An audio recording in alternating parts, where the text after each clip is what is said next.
Maailm on täis erinevaid religioone ja erinevaid arvamusi, erinevaid arusaamasid sellisest sõnast nagu Jumal.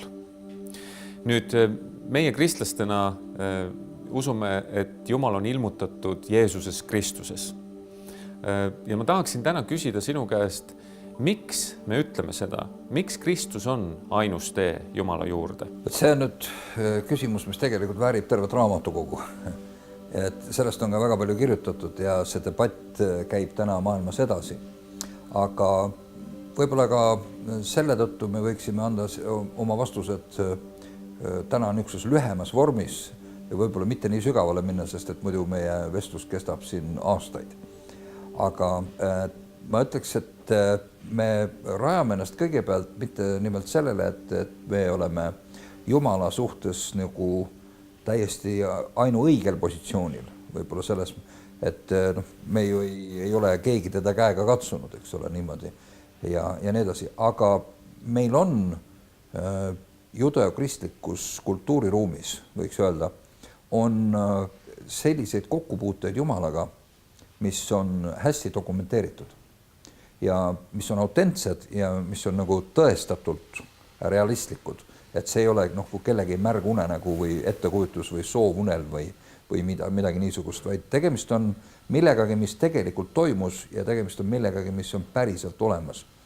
Ja see on midagi, millega on midagi võimalik peale hakata. Teiseks, kui nüüd Siinai kõrbes Iisraeli rahvas kohtus Jumalaga nii-öelda näost näkku, nad kohtusid temaga isiklikult, olid tema ligiolus ja see kohtumine transformeeris karjakasvataja hõimu kultuurrahvaks mõne kuuga. Et see, kui nad seal mäe juures olid, nad tulid sinna ühesugusena ja nad läksid sealt ära teistsugusena. Ja me võime öelda nõnda, et see kohtumine transformeeris kultuurrahvaks sellesama karjakasvataja hõimu, mis oli sinna tulnud. Et need on kaks täiesti eri tasandit. Ja nad kohtusid tsivilisatsiooniga, mis oli oluliselt kõrgem kui nende oma. Ja nad said selle tsivilisatsiooni käest ehk Jumala käest, nad said väga selged konkreetsed postulaadid. Need postulaadid, mis neile anti käsu seaduse reeglitena, olid juba enne olemas maailmas. Ega need ei olnud siis esmakordne mainimine. Aga ütleme, see, mis sealt tulema hakkas sellest samast allikast, mida Jumal siis Moosesele nagu jätkuvalt ilmutas läbi kõigi nende aastate, siis sellist asja ei olnud maailmas enne olemas. 10 käsku, need asjad olid olemas. Sellise nagu lahus, neid ei olnud kunagi esitatud sellise dekaloogina või niisuguse komplektina, nagu Siinai mäe juures juhtus. Aga see, mis sinna lisandus, seletav osa ja kõik need muud asjad, midagi taolist ei olnud varem inimkonnale antud. Teiseks, sellel kohtumisel olid 100 000 tunnistajad. Kolmandaks, see kuldvasika lugu seal. Ja seal tekkisid konfliktid ja kõik muu selline asi, ühesõnaga, see ei olnud siis midagi niisugust, mis oleks olnud väljamõeldis või kellegi ettekujutus. Ja selle tõttu me võime öelda, et tegemist oli autentse sündmusega. Ta on ajalooliselt dokumenteeritud sündmus. Nüüd, kui Kristus tuleb mitmeid tuhandeid aastaid hiljem, siis ta sisuliselt rajab ennast täpselt sellele samale alusele ja ta kinnitab oma teenistuses ja oma sõnumis kõike seda, mis seal anti. Ta annab meile täiesti teise interpretatsiooni sellest asjast ja ta toob sellesse mõõtme, mida mitte üheski teises religioonis ei ole terves maailmas. Nii et selles mõttes ta võtab ja ehitab sellele vanale alusele, aga ta mõtestab selle ringi täiesti uuel viisil ja ühtlasi ka see ringi mõtestatus on tegelikult kooskõlas sellega, mida juba vanasti ette öeldi, sest see, mis vana oli antud, seal olid viitjad ja ennustused uue kohta. Seal ei ole kordagi öeldud, et see on ainult niimoodi ja ainult niimoodi ta jääbki ja see on fikseeritud alatiseks ja niimoodi. Vaid vastupidi, seal on vihjed, et ma teen midagi uut, ma korraldan selle ümber, tulevad teistsugused asjad, tulevad teistsugused ajad ja nii edasi. Et Kristuses on see täide läinud. Püha kiri ütleb ka seda, et Kristus on saadetud siia maailma ennem maailmade rajamist või loomist.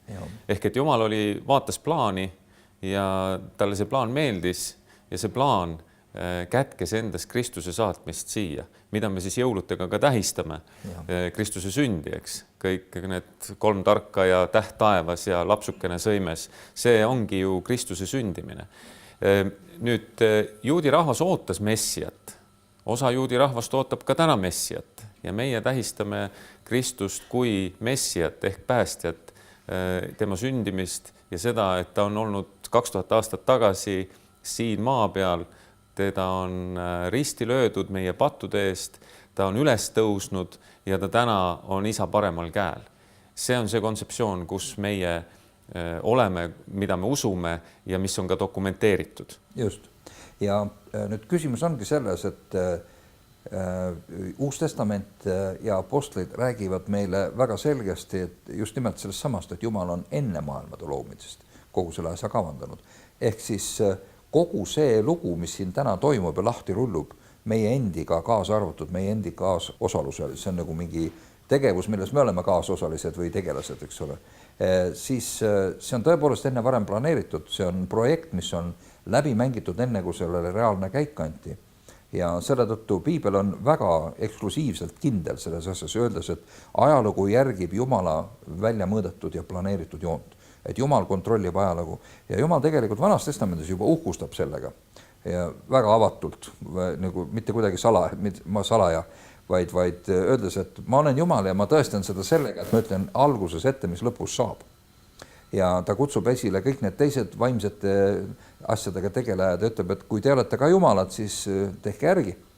Aga nüüd ma teen mingi sellise triki, mida varem ei ole tehtud, et te võite võib-olla mingi olemasoleva loogika alusel välja arvutada, mis lõpus saab. Aga nüüd ma olen teinud midagi sellist, mida varem pole olnud, et seda te välja ei arvuta. Et need asjad on loodud äsja, mitte enne, vaid nüüd ma lõin need asjad alles praegu, et ei suudaks seda mitte mingil juhul välja arvutada.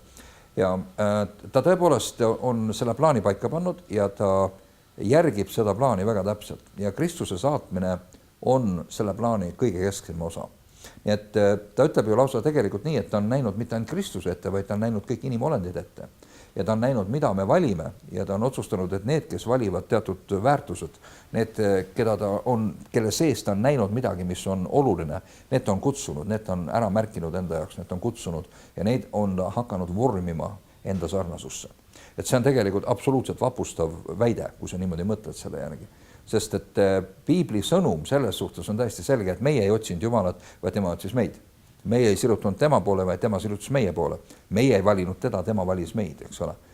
Jeesus ütleb seda, kordab seda sõnumit väga selgelt. Teie ei ole mind valinud, mina olen teid valinud, Johannese 15. peatükk, eks ole. Aga ta ütleb midagi veel, Johannese 14. peatükk, Salm 6 ütleb ta nõnda, et ükski ei tule isa juurde muidu ka ainult minu kaudu. Mina olen teie tõde ja elu. Ja Johannese 10. peatükist ütleb, et tema on lammaste uks. Ja kõik, kes enne teda on tulnud, on vargad ja röövlid. Ta ei pea Moosest silmas, vaid ta peab teisi religioone, teisi tegelasi, teisi messiaid, igasugused jumala olendeid või jumala poegi või mida iganes. Sest et neid, kes väitsid ennast tolleaegses maailmas olevat jumalat või jumalikud oli ju terve punt, eks ole. No arustame kas või, ma ei tea, Pärsiast, Babyloniast, arustame Egiptuse vaaraudest, kes kõik väitsid, et nad on keegid, eks ole. Noh, nii mõnigi omas selleks ka tegeliku reaalset alust, näiteks võtame mutandid, eks ole, kes on tõepoolest mutandid tähendab inimese ristand mingisuguse teise rassiga, kes ei ole siit maa pealt pärit, eks ole. Nii et noh, kui me hakkame defineerima sõna Jumal, mis asi on Jumal? Jumal on märksõna. Jumal on märksõna, mis tähistab kedagi, kes on üleinimlikult võimekas ja ei ole siit koha pealt pärit, eks ole. Et ta on meie jaoks ülemaailmselt tavaliselt see märksõna tähistab maimolendit. Olendit, kes on loomisvõimeline, kes on loonud kogu olemasoleva tegelikkuse. Aga see ei ole alati nii ja ütleme, siin on nüüd erinevad jumalused ja jumalakesed ja kõrgemad ja väiksemad ja alamad ja nii edasi, nii edasi. Kui me vaatame India panteoni, siis see on ikka väga kirju, eks ole. Ja kui me vaatame Lähis-Ida, siis seal on ka ikka üks paras tohuvabohu. Roomlastel oli oma panteon, kreeklastel oli oma panteon, eks ole. Ja selle koogel-moogeli keskele paneb Jumal oma poja. Ja ütleb, et tema on tegelik kuningas. Et kõik, kes enne on tulnud, on mingid muud jutumehed või vargad ja röövlid, nagu Jeesus ütleb, aga tema on nüüd see, kelle kaudu pääseb tegeliku Jumalani ja ainult tema kaudu pääseb tegeliku Jumalani. Et see on nagu samuti jällegi väga hästi dokumenteeritud nagu narratiiv või sündmuste jada.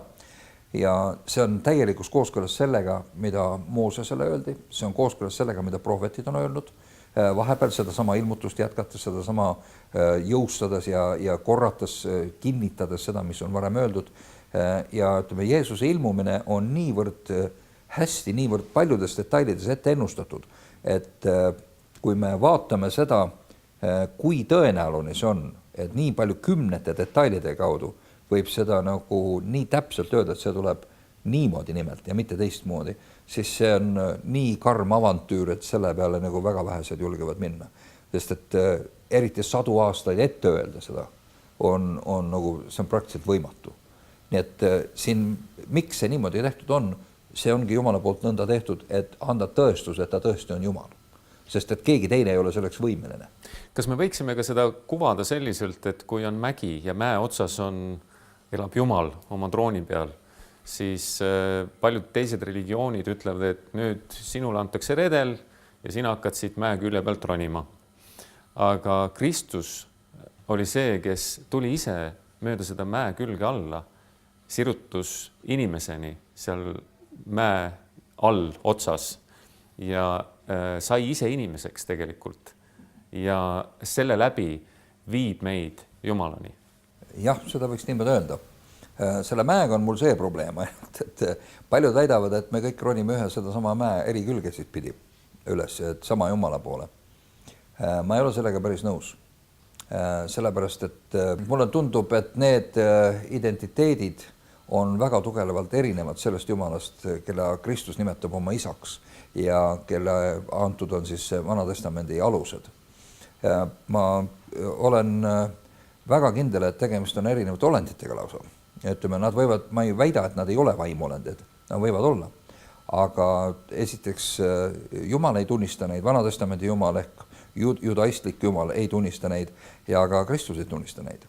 Tähendab, see ütleb mulle midagi. Nii et see kontseptsioon sellisena, mis on hästi laialt levinud, tegelikult ei vasta tõele. Vähemalt mitte kristlikus ja judeokristlikus taustas, ühesõnaga.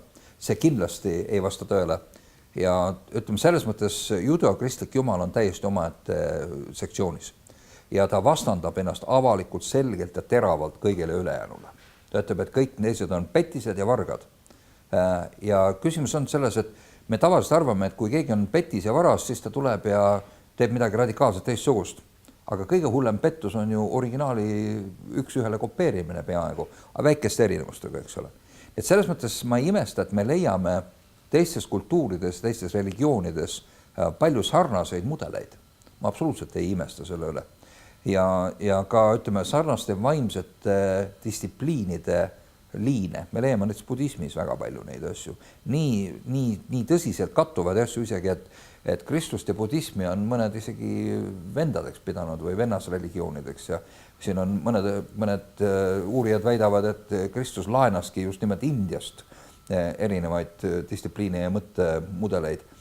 Ma ei ole sellega absoluutselt nõus, sellepärast, et siin on üks asi, mis neid kõiki lahutab ja nimelt see asi on uuesti sünd. Selles mõttes ükski teine religioon ei paku uuesti sünni kontseptsioone. Ta ei paku seda, et Jumala vägi tuleb usu kaudu sinu sisse ja loob sind sisemiselt uueks. Kõik teised õpetavad seda, tee ennast ise paremaks, arenda ennast, arene kõrgemale tasandile. Täna maailma kultuur, meie näiteks Hollywood kogu aeg promob seda müüti, et arene kõrgemale valgustatuse astmele, eks ole. Lõpuks muutu valgusolendiks, eks ole. Nii, et ma ise ilu tegija, et mina saan nii heaks. Kristus ei õpeta seda. Kristus õpetab seda, et Jumal tuleb sinu sisse ja transformeerib sind täielikult. Absoluutselt. Nii et selles mõttes see on radikaalselt teine kontseptsioon ja selles mõttes su mõte on õige, et kui Kristus tuleb alla meie juurde, Jumal tuleb alla, maksab meie arve kinni ja viib meid üles endaga. Aga see transformatsioon hõlmab ka mitte ainult meie vaimse identiteedi muutus. See käib hetkega. See on jumaliku väeakt, mis meie sees tekitab täiesti uue identiteedi, mis on nüüd juba teistsugune faktina. Aga millega me siin vaeva näeme kristlastena on see, et me näeme vaeva, et meie isiksuse areng jõuaks sellele järele, mis on juba uueks muudetud meie sees, et meie mõttemudelid, meie harjumused, meie arusaamad, kõik see, et me nagu õpiksime seda allutama jumalikule mudelile, mis on Kristuses meile kättesaadavaks osutunud. Ja võib-olla viimaseks ma ütleks seda, et Kristus on ka ainus religioon või ainus usk, mis väidab, et inimene, täiesti tavaline inimene, Mats tänavalt, mina või sina, võime saada täpselt selliseks nagu Kristus. see on absoluutselt skandaalne väide, no täielikult skandaalne väide. No mismoodi Kristuseks, no, eks ole, see on niivõrd üle võlli väide, aga ta ütleb jah, nimelt see ongi Jumala plaan. Et tema olemus tuleb sinu sisse ja et ta on võimeline sind täielikult transformeerima. Et ta alustab oma väega, jätkab oma väe ja oma sõnaga, paneb oma vaimu sinu sisse ja nii-öelda treenib sind nagu piltlikult öeldes, et kui tantsu õpitakse, astutakse niimoodi, keegi paneb oma jalad kellegi teise jalgade peale ja siis õpitakse need liigutused niimoodi ära. Sisuliselt täpselt sama teeb Jumal, kui ta annab oma vaimu sinu sisse.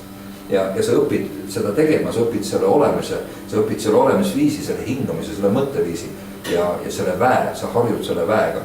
Et see on nagu täiesti teistsugune, see on absoluutselt täiesti erikastis võrreldes teiste religioonidega. Et selles mõttes me võime öelda, et Kristuse väide selle kohta, et ainult tema kaudu pääseb isani, et see väide on tegelikult tõene. See on absoluutselt tõene. Ja ta, võib-olla seda oleks õige nagu punkti panna sellele mõttearendusele, oleks see, et Johannese evangeelium 1. peatükk ja 12. salm ütleb, aga kõigile, kes teda vastu võtsid, neile andis ta väe saada Jumala poegadeks. Kes ei ole sündinud mitte inimese tahtest või mehe tahtest või liha tahtest, tavaliselt seksuaalse viisi kaudu või midagi nii, vaid kes on sündinud Jumalas. Ja ta ütleb, et nii nagu Jumalas, see Jumala sõna sai kuju, sai lihaks, võttis füüsilise kuju, elas meie keskel. Täpselt samuti ta ütleb, et Kristuse kaudu iga inimese elus Jumalas see sama sõna tahab uuesti sama kuju võtta. Jälle inimese eripärase kuju, sinul Veiko kuju, minul Mardi kuju, sinu isiksus jääb alles, aga jumalikkus varjutab seda. See on minu täiesti fantastiline.